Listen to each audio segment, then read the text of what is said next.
Bom, eu acho que esse interesse surgiu no ensino médio. No ensino médio, como você sabe, os estudantes eles são confrontados com o espaço-tempo de Galileu, que é o espaço-tempo da nossa intuição diária, cotidiana, em que o tempo e o espaço são absolutos. Mas ainda no início do ensino médio, se eu não me engano, eu devia ter algo como 14, 15 anos, me foi dado um livro sobre a biografia de Einstein que comentava o fato que o tempo não seria absoluto e o espaço também não. E isso era uma coisa muito fascinante. Eu sempre fui, ainda sou, acho, muito ligado a coisas básicas. E naquele momento eu senti que eu precisava fazer algo para que eu pudesse entender, né? Então o caminho natural era me graduar em física e seguir em frente nesse caminho.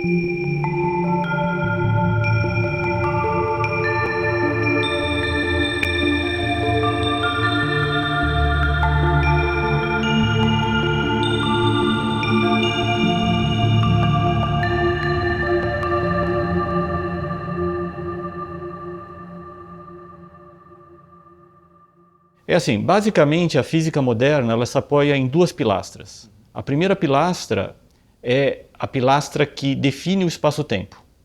O espaço-tempo que melhor descreve a natureza hoje é o espaço-tempo relativístico, que não é o espaço-tempo de Galileu, de espaço e tempo absoluto. A segunda pilastra é o que nós chamamos de física quântica.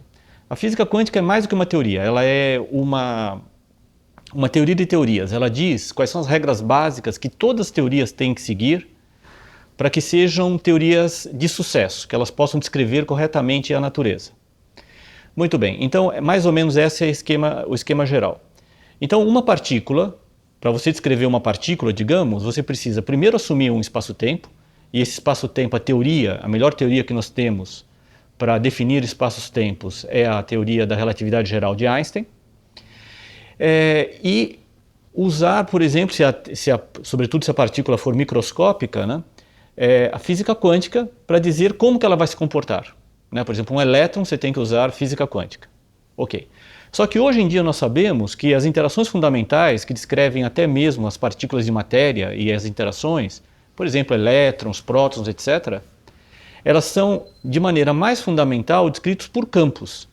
Então uma partícula elementar é um efeito colateral de um campo.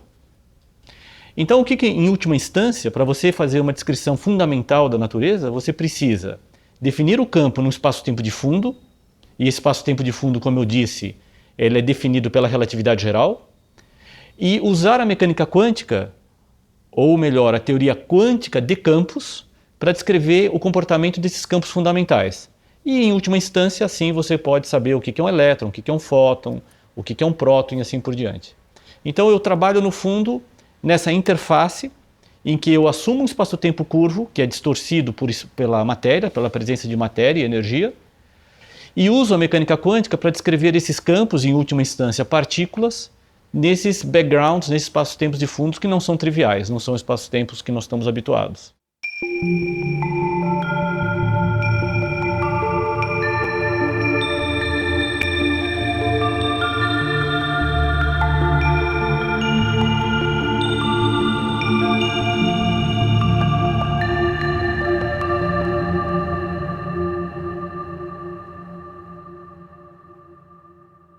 Em 1905, Einstein ele descobre a relatividade e pouco depois, um ex-professor dele da graduação, Hermann Minkowski, ele mostra que o que Einstein realmente tinha feito com a relatividade especial era mudar o espaço-tempo de Galileu por um novo espaço-tempo, que era o espaço-tempo hoje em dia conhecido como Minkowski, 1905.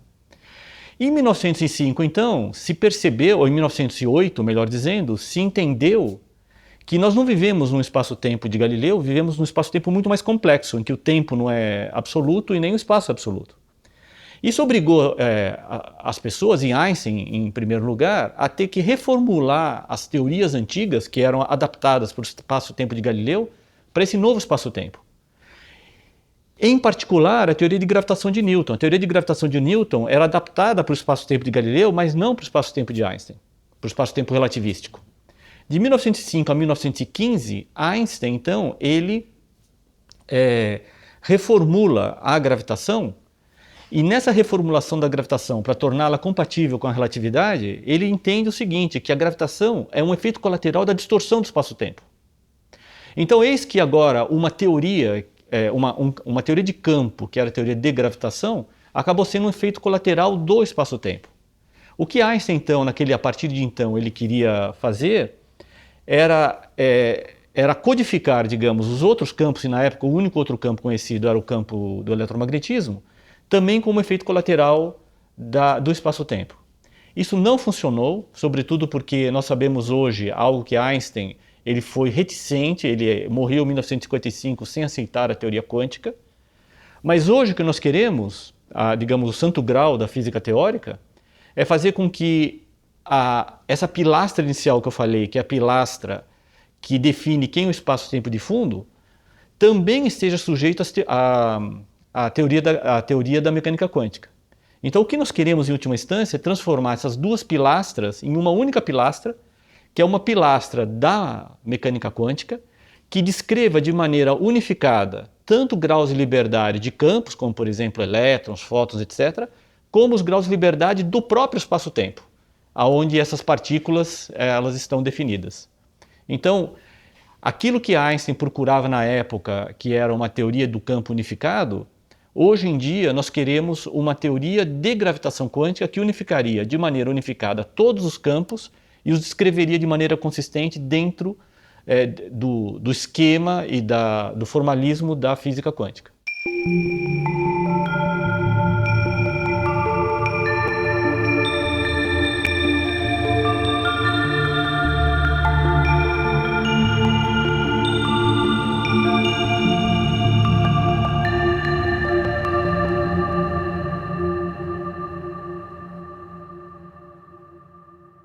Então, nós temos desde 1964 uma evidência que veio sem querer de dois engenheiros, basicamente, que eles estavam trabalhando se eu não me engano, na Bell, nos laboratórios Bell, eles estavam trabalhando com uma antena de radiocomunicação, né? E eles estavam querendo minimizar o ruído dessa antena. Só que o que eles notaram era que, isso em 64, é que eles não conseguiam extrair todo o ruído, sempre sobrava um certo ruído.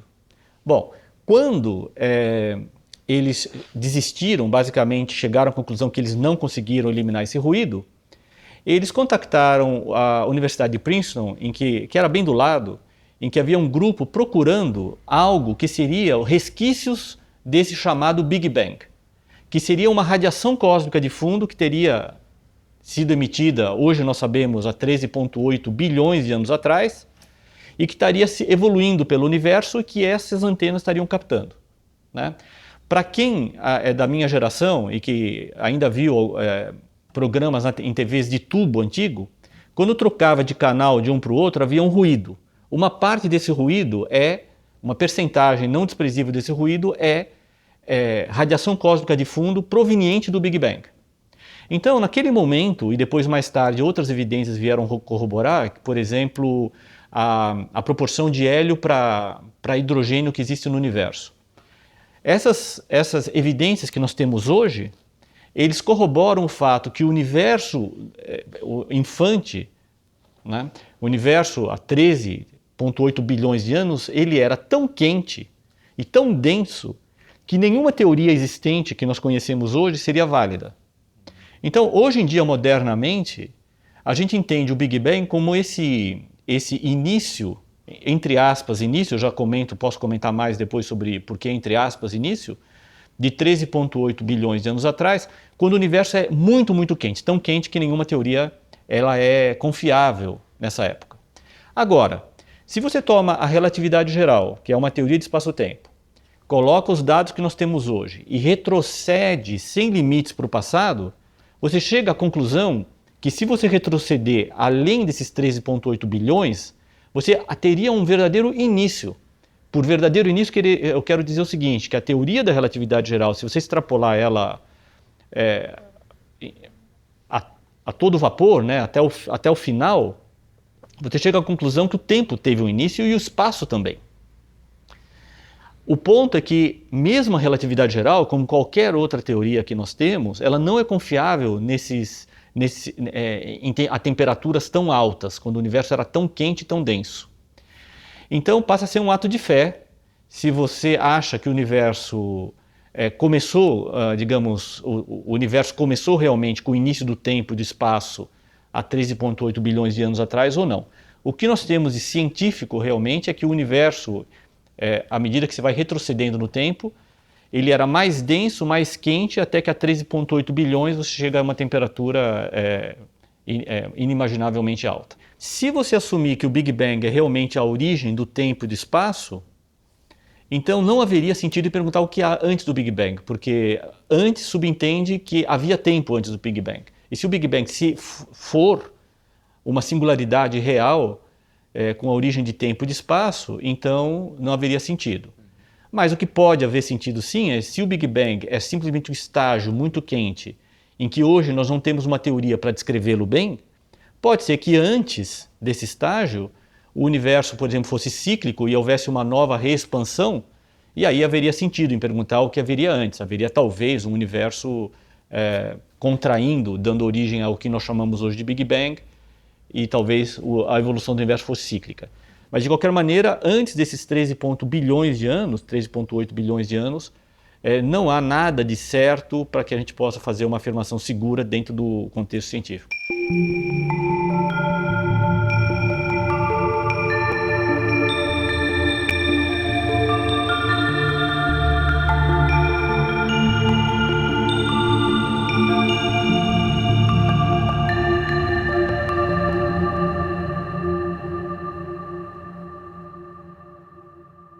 Hoje em dia não se sabe exatamente o que é o Big Bang. Né? O que nós sabemos é que o universo primordial ele era muito quente e denso. Então, se ele é realmente uma singularidade em que o espaço e o tempo surgiu, como a relatividade geral sugere, ou se ele é simplesmente um estágio muito quente provindo de a contração de uma fase anterior ou não, é uma questão em aberto. Né? Então, como que era o universo, digamos, antes desses 13,8 bilhões de anos, nenhum físico hoje pode dizer com certeza. Então há muita especulação a respeito disso.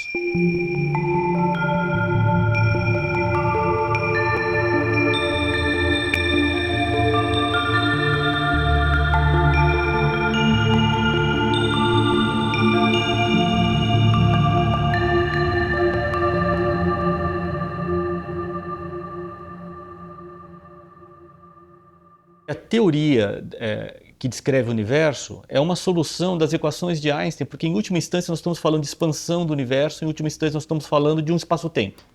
E a melhor teoria hoje que nós temos para descrever o espaço-tempo é a teoria da relatividade geral de Einstein, que fala que gravitação é um efeito colateral, digamos assim, da distorção espaço-temporal. Ok. Einstein ele formula as equações dele, da relatividade geral, em 1915, então no meio da Primeira Guerra Mundial. No meio em novembro, se eu não me engano. E a partir daí, em 1917, ele usa então a relatividade geral para tentar fazer um modelo do universo. Einstein, ainda na Primeira Guerra Mundial, né?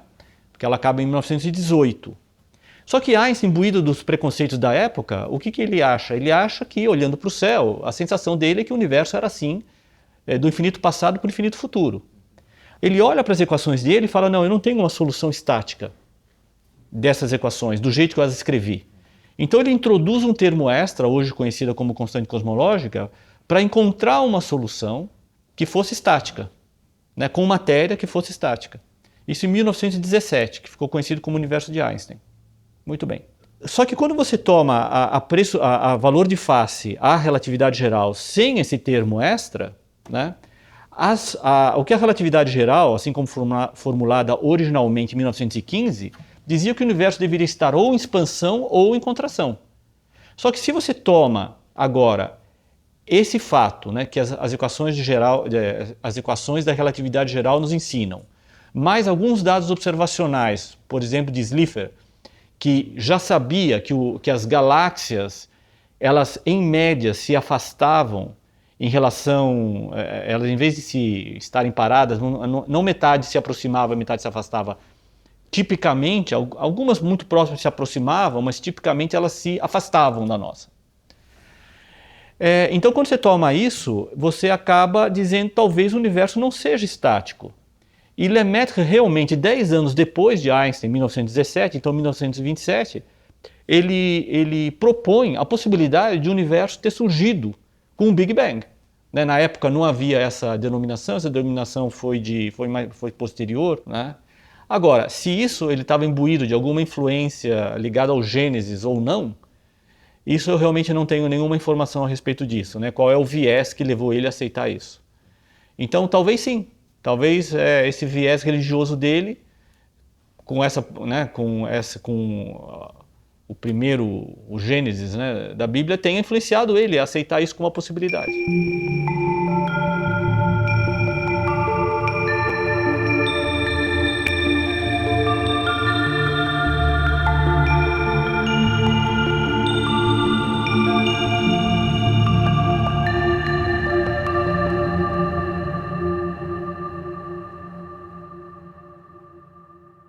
É interessante porque esse termo que Einstein introduziu para manter o universo estático, no fundo, o que ele precisava era assim, ele precisava de um termo para contrabalançar a contração do universo, a atração gravitacional. Então ele inventou esse novo termo, chamado de constante cosmológica, para contrabalançar isso e manter o universo estático. Esse universo tinha vários problemas, um deles é que ele não era um universo de equilíbrio, um universo de equilíbrio, né? Ele era um equilíbrio instável, não era um equilíbrio estável.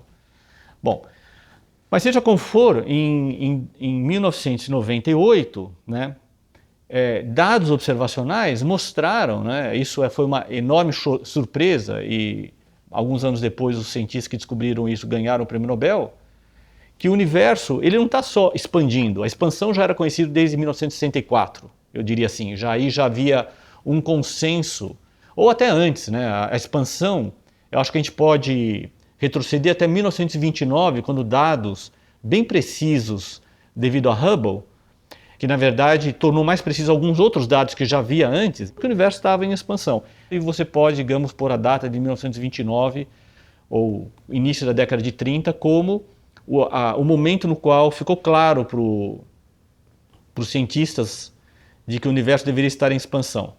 O que não se sabia realmente era se havia esse universo primordial muito quente, porque havia teorias de estado estacionário nas quais o universo estaria em expansão, mas matéria seria criada. Então não haveria conservação de matéria. Né? Mas, como eu disse anteriormente, em 1964, e ficou claro com esses dados da radiação cósmica de fundo que o universo primordial ele era muito quente. Ele era muito quente. Ok. Só que, então, em 1964, a partir daí, até 1998, tudo indicava que o universo tivesse surgido muito quente e expandido. Mas o que você faz quando você joga uma pedra para cima? Você espera que ela volte, retorne, né? Porque a gravitação é atrativa, é o que a gente aprende desde o colégio. Só que o que se percebeu em 1998 é que o universo não é dominado por matéria, digamos, matéria ordinária, dessa da tabela periódica. Ele é dominado por uma outra matéria, uma outra energia, chamada energia escura, que faz o universo expandir de maneira acelerada. Bom, expandir de maneira acelerada não é matéria que essa mesa é feita, certo? Você precisa de outro tipo de matéria. E a melhor maneira de você modelar isso é via constante cosmológica de Einstein, que ele tinha introduzido em 1917 e que ele abriu mão depois porque o universo estava em expansão. Então ela foi ressuscitada, se você quiser assim, a partir dos anos 2000, para poder explicar essa expansão acelerada. Se essa expansão acelerada é realmente devido a um termo extra nas equações de Einstein, ou se existe um motivo primordial, por primeiros princípios, que explique isso, nós não sabemos. Tá? É um tema de discussão hoje em dia, nós não sabemos. Mas, de fato, a constante cosmológica faz bem o papel de modelar essa expansão do universo acelerada, que corresponde a você jogar uma pedra para cima e ela não só se afastar, mas se afastar de maneira acelerada. Né? Eu, por exemplo, me lembro ter resistido a aceitar essa ideia nos primeiros anos e ter omitido completamente os meus cursos de relatividade geral essa possibilidade. Eu levei alguns anos para aceitar que realmente não era um erro sistemático nas medidas experimentais.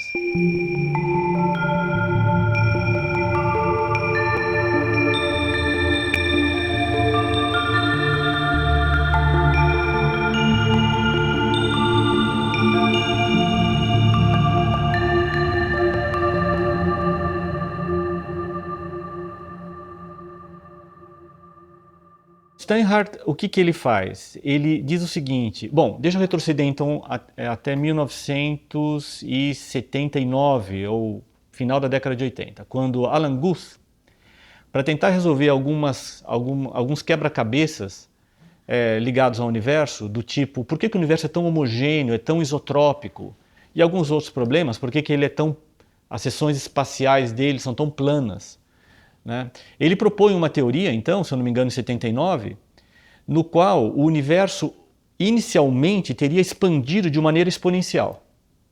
Teria expandido de maneira exponencial num período inflacionário, num momento que seria uma expansão inflacionária, dominada por algum outro tipo de matéria, não matéria ordinária, talvez até mesmo uma constante cosmológica, para dar conta de explicar por que o universo seria tão homogêneo, isotrópico e plano, né, sem monopolos magnéticos e outras coisinhas mais.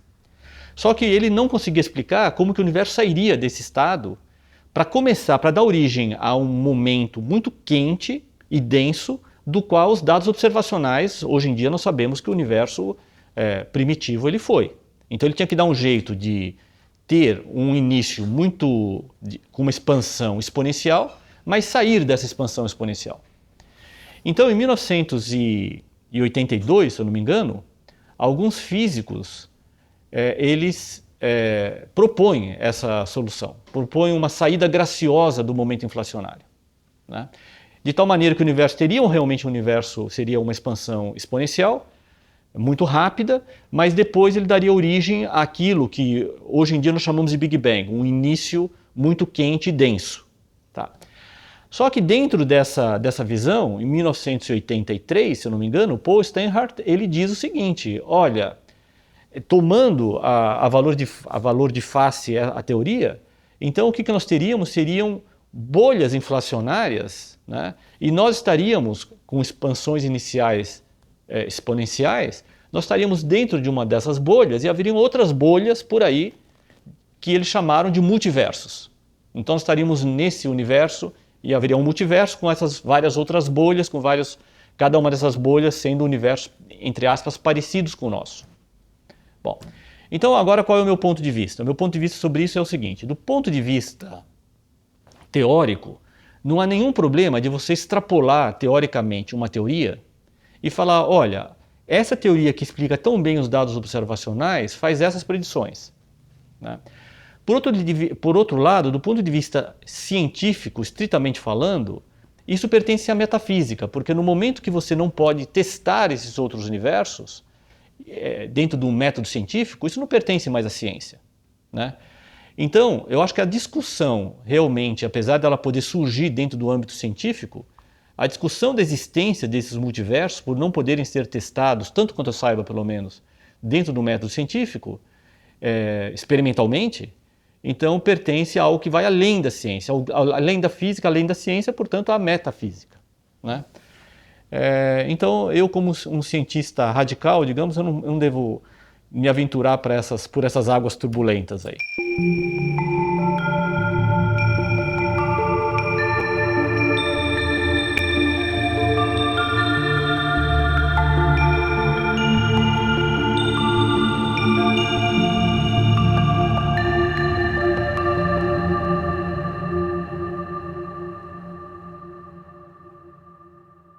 A maneira com que nós vemos hoje em dia é assim, que o universo, se ele surgiu realmente num Big Bang, com uma origem espaço-temporal, nesse momento do surgimento surgiu espaço, tempo e matéria.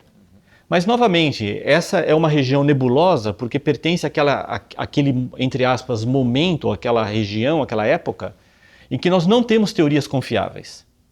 Então, para todos os efeitos práticos é assim, há 13,8 bilhões de anos o universo ele existia como uma sopa de quarks e gluons, uma sopa de todas as partículas elementares a uma temperatura altíssima. num espaço-tempo relativístico clássico. Essa é a maneira. E a partir daí nós usamos as teorias, porque elas se adaptam bem, elas se acomodam bem quando você assume espaços-tempos relativísticos clássicos. E as nossas teorias de partículas elementares, elas funcionam bem desde alguns, digamos, milissegundos depois do Big Bang.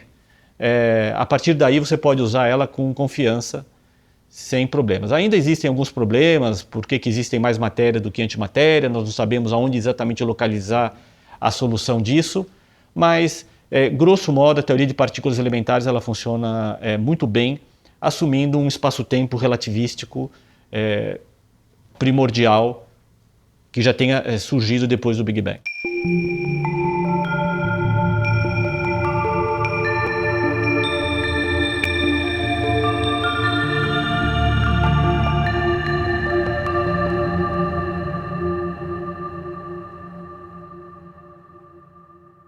A teoria padrão das partículas elementares, ela se divide, digamos, em partículas de matéria e partículas de interação.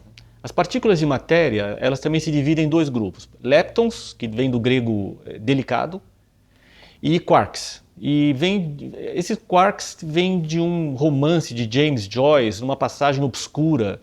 Eu acho que pouca gente entende esse romance, Ulisses, e menos ainda essa passagem. Então não me pergunte por que o nome quark seria um bom nome para essas partículas. Mas o fato é que prótons, nêutrons, eles são formados dessas partículas elementares, que são os quarks.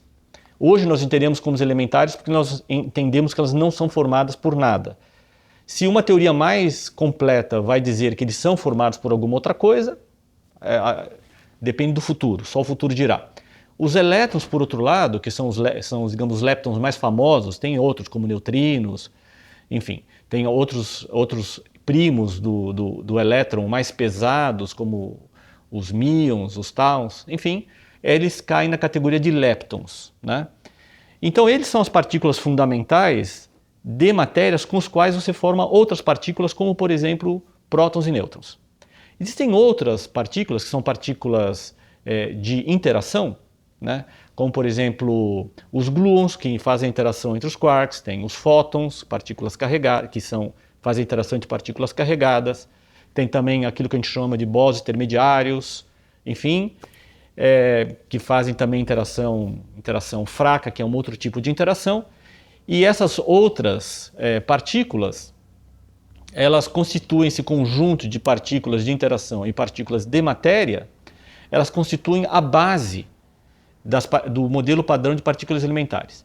Faltou eu falar sobre uma partícula especial, que é a partícula que dá massa a alguma dessas partículas, que é o bóson de Higgs, né? E o bóson de Higgs foi observado recentemente no CERN. Ela foi teorizada em 64 por Peter Higgs e alguns outros físicos, mas isso acabou fechando todas as partículas preditas dentro do modelo das partículas elementares, modelo padrão de partículas elementares. Há alguns outros problemas? Ainda há. Por exemplo, entender a massa do neutrino, que os neutrinos oscilam, há alguns problemas. Mas ele tem um sucesso teórico enorme. Eu diria o seguinte, não há nenhum dado experimental conhecido, eu diria, tanto quanto eu saiba pelo menos, que não seja compatível com o modelo padrão das partículas elementares.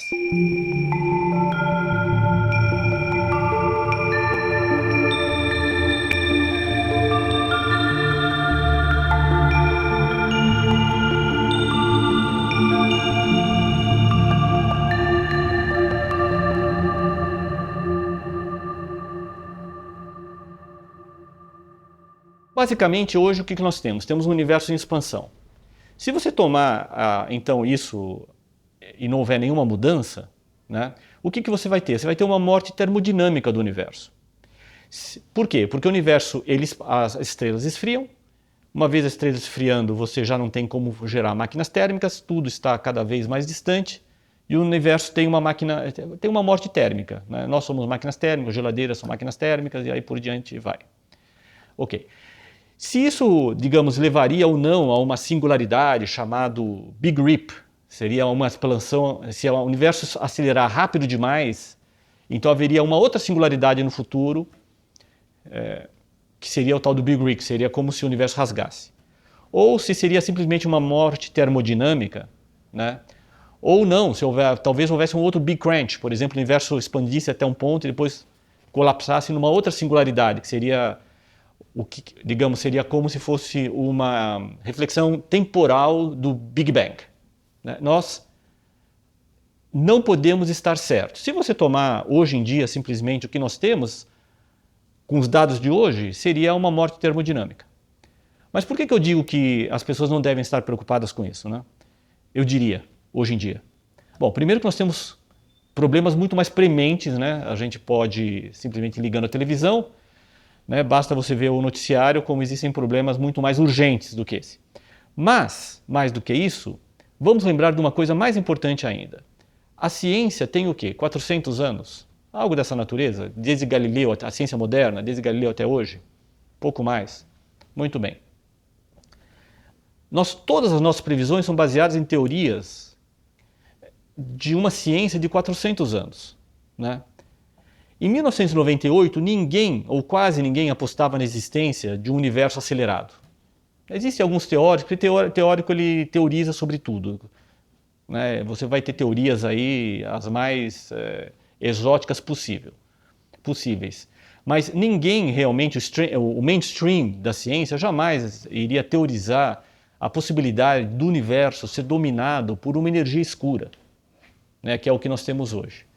Então, para a gente falar sobre o universo, o futuro do universo, a gente teria que estar certo que nenhuma nova surpresa apareceria, não em 400 anos, né, que é o que nós temos, mas em bilhões e bilhões e bilhões de anos, né? Então, a primeira coisa que eu gostaria de dizer é o seguinte, que o que o futuro do universo nos reserva realmente é algo que eu diria nenhuma civilização no universo pode estar certa. Até porque, mesmo que caísse no meu colo, eu sonhasse, digamos, ou você sonhasse com a teoria final que explicasse tudo, né, e mesmo que ela fosse consistente com todos os dados observacionais, mesmo que ela fizesse previsões que você pudesse ir confirmando, você não conseguiria prová-la correta dentro do método científico. Então continuaria sendo um ato de fé você dizer que essa é uma teoria final ou não, né? Então, me parece que se você liga um método científico a um outro teorema, que é o teorema de Gödel, que vem da matemática pura, né? Que aonde na matemática pura você já chega a conclusões que existem nenhum sistema consistente de axiomas pode provar todas as verdades, nem mesmo na aritmética. Eu acho que é bastante conservador dizer que é impossível cravar o que será o futuro assintótico. Se Gödel chega à conclusão que nenhum sistema consistente de axiomas consegue provar todas as verdades aritméticas, então como provar todas as verdades físicas, né? Então eu acho que a ciência, ela nos entrega muito. É uma estupidez negar fatos científicos, né? O universo tem 13,8 bilhões de anos, é uma hipótese, enfim, pelo menos até o universo primordial, né? Mas a própria ciência nos ensina as limitações dela. E essa é uma das coisas bonitas da ciência, né? E a ciência tem limitações e ela mesma diz quais são, muitas vezes. Às vezes a teoria não chega a ser tão boa para dizer quais são essas limitações. Mas uma boa teoria, ela nos diz, por exemplo, a relatividade geral, ela nos diz que ela não tem respostas para o universo além de um certo ponto no passado.